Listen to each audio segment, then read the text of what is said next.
The new crops are taking well to the soil, Mother. Yes, but the mist means we must watch for blight this season. My experience tells me the soil needs more rest this time.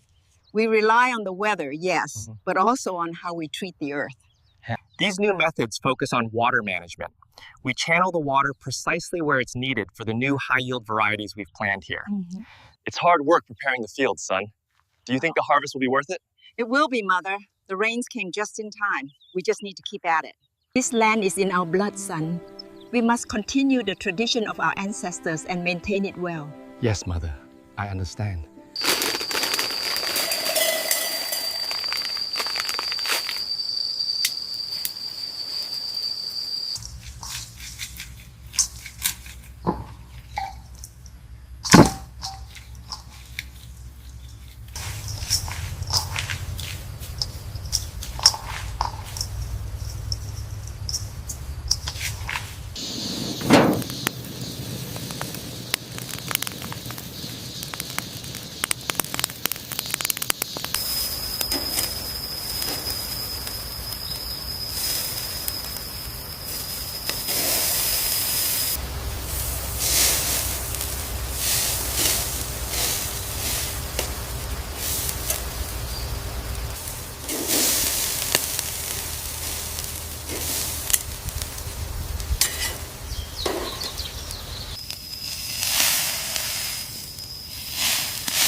Later, when Tuna comes home, she will definitely love this sauce.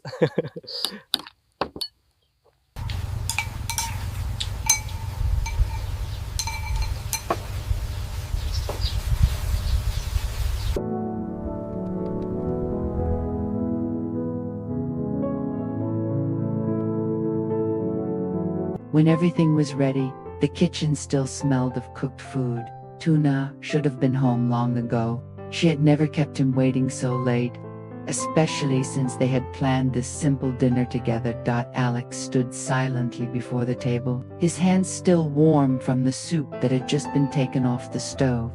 At first, he tried to reassure himself that she was probably busy or had met someone on the way.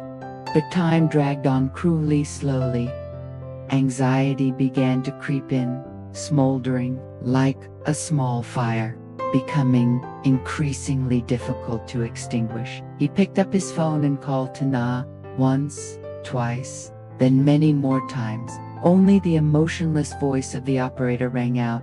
"The subscriber you are trying to reach is currently unavailable."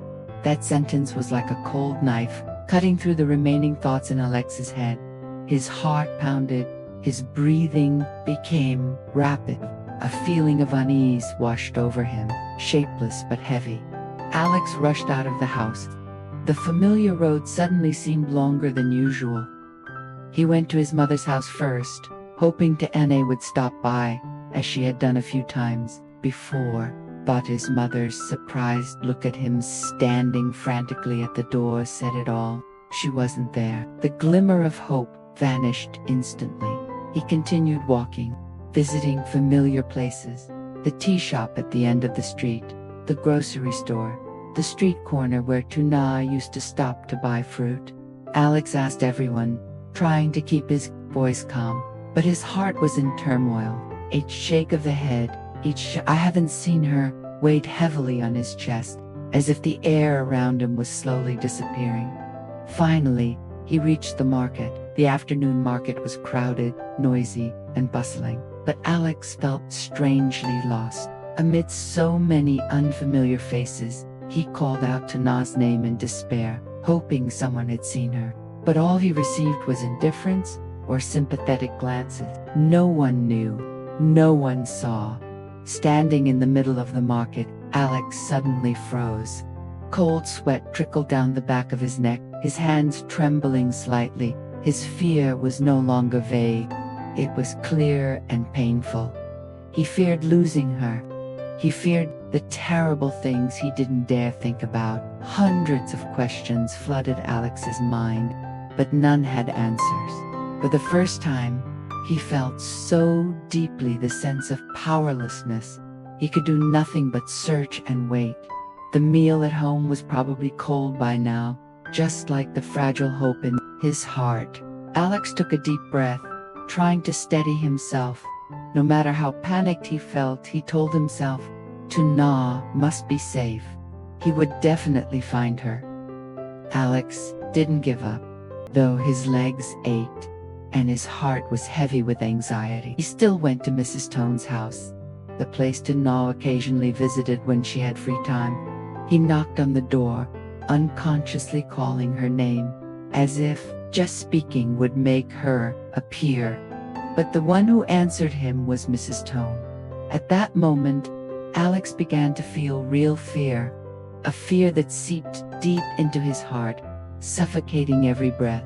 Without thinking much, he turned and headed straight for the fields behind the village where Tuna had said she would go to pick some vegetables. The familiar dirt road seemed endlessly long today.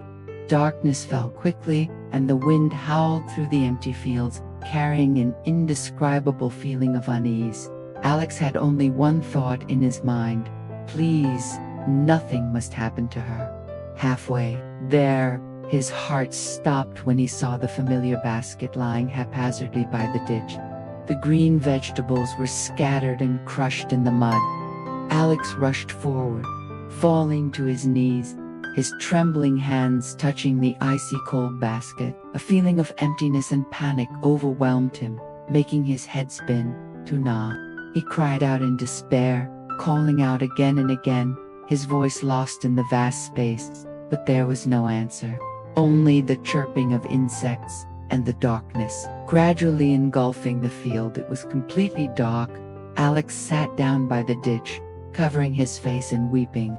Tears fell onto the mud, mingling with his fear, his helplessness, and his love for her. For the first time, he felt so small in this vast world, only able to sit there, praying for Tuna's safety, even though his heart was breaking into pieces.